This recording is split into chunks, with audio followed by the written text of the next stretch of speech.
Hi. So, in a Christian worldview, psychopathology is really addressed by the fall of creation in the Garden of Eden, which included creation and all of humanity along with it. So, in this regard, Nab and his colleagues describe psychopathology as the root of a false sense of self.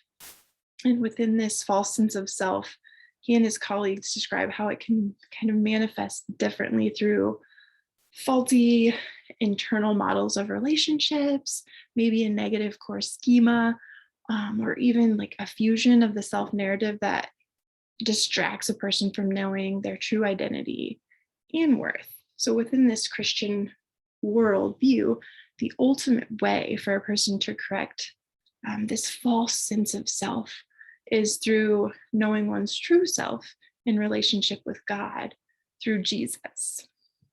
And when we look at the secular view of psychopathology, it is seen to manifest with similar ways, similar symptoms. So through that faulty thinking and narratives, maybe negative core schemas, even some biological, environmental factors that might impact mental illness.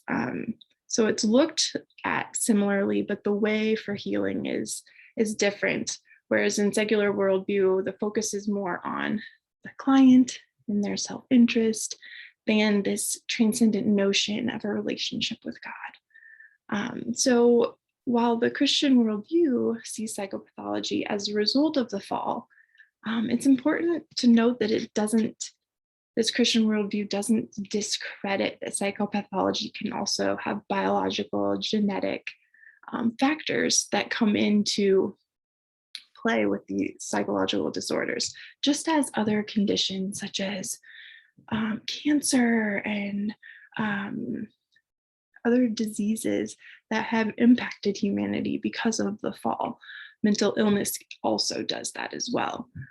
Webb and Swinton, in their book, which was called Toward a Theology of Psychological Disorder, say that it's important to note that a person trying to turn from sin and be rightly related to God does not mean that their psychological disorder will go away simply.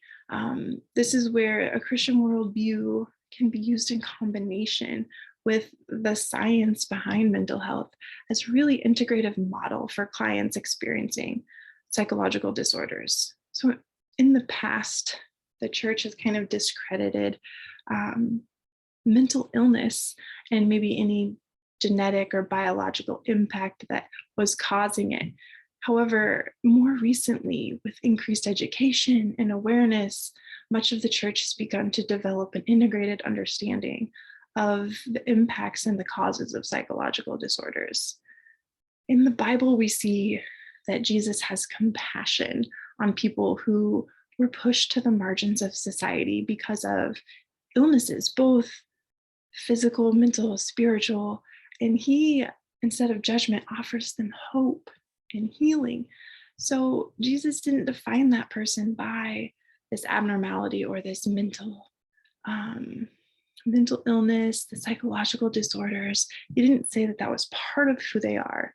And he instead offers them hope and healing. So just as Jesus did that, we, as his followers, are to offer hope and compassion and healing to people who are experiencing psychological disorders.